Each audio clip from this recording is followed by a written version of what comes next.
یہ فتنے ہمیشہ آتے رہے، انبیاء کرام علیہ والسلام فتنوں کا مقابلہ کرتے رہے، اور جس زمانے میں جو بھی فتنہ آیا، پریشانی آئی، کامیاب کون ہوا؟ انبیاء کرام کامیاب ہوئے، اور جنہوں نے وقت کے نبی کی بات کو مانا وہ کامیاب ہوئے، اور جنہوں نے وقت کے نبی کی بات کو نہ مانا، وہ چاہے فرعون تھے یا نمرود، کوئی بھی تھے، تباہ و برباد ہو گئے۔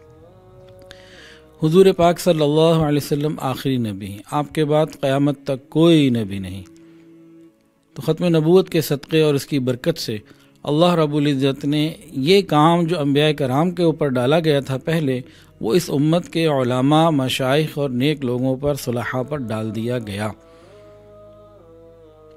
نبی کریم صلی اللہ علیہ وسلم کی نبوت قیامت تک ہی نہیں، اس کے بعد بھی ہے، لیکن فتنے قیامت تک آتے رہیں گے۔ ان فتنوں سے حفاظت کیسے ہوگی؟ یہ اب علماء کی ذمہ داری ہے کہ اس کو اچھے طریقے سے وہ نبھائیں، اور نبھا رہے ہیں الحمدللہ۔ عوام کا یعنی میرا اور آپ کا کام یہ ہے کہ علماء کے قدموں کے ساتھ جڑ جائیں، ان کے ساتھ اکٹھے ہو جائیں۔ کئی فتنے آئے، ایک فتنہ آیا تھا، اگر ہم 1400 سال پوری امت کی بات کریں تو ٹاپک کبھی ختم ہی نہ ہو۔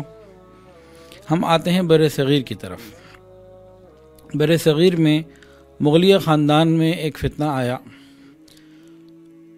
جلال الدین اکبر کے زمانے میں، مغل اعظم کے زمانے میں۔ وہ فتنہ کیا تھا؟ دو علماء تھے، لیکن وہ علماء سو تھے، درباری ملا تھے، ابو الفضل اور فیضی۔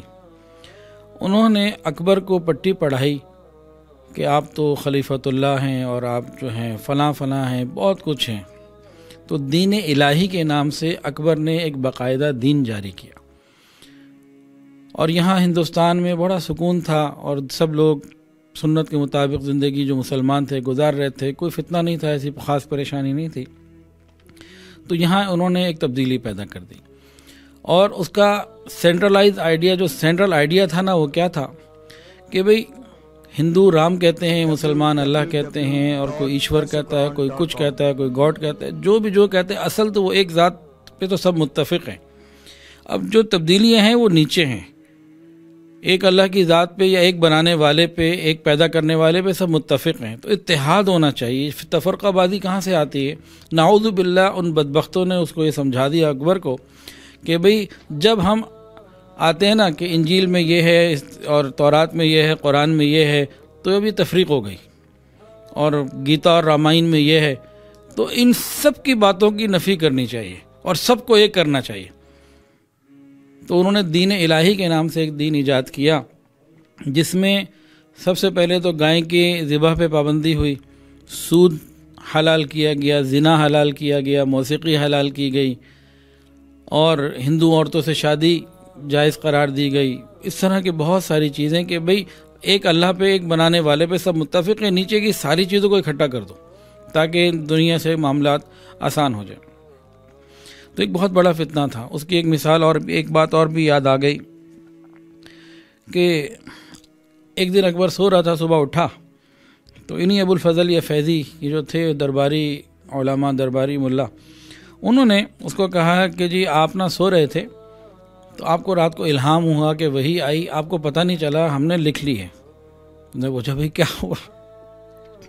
تو انہوں نے کہا کہ بھئی یہ آیت، یہ جو ہے نا نازل ہوا ہے آپ پہ، یا ایھا البشر لا تذبحوا البقر فإن تذبحوا البقر ومأواکم السقر، کہ دیکھو تم گائے ذبح نہ کرنا، اگر یہ کیا تو جہنم میں جاؤ گے۔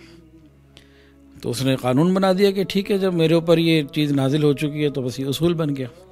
تو اس فتنے نے کیا کیا کہ پورے ہندوستان کے اندر دین حنیف کی شکل کو بگاڑنے کے لیے بھرپور کوشش ہوئی۔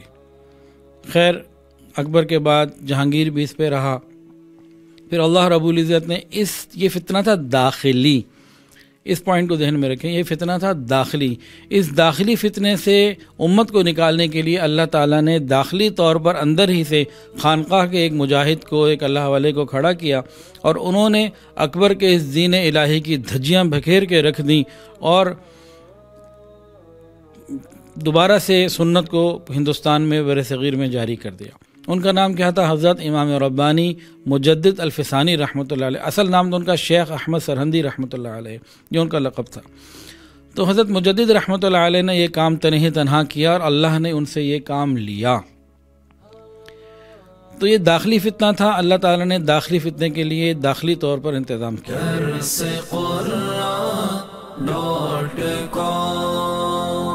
www.darsequran.com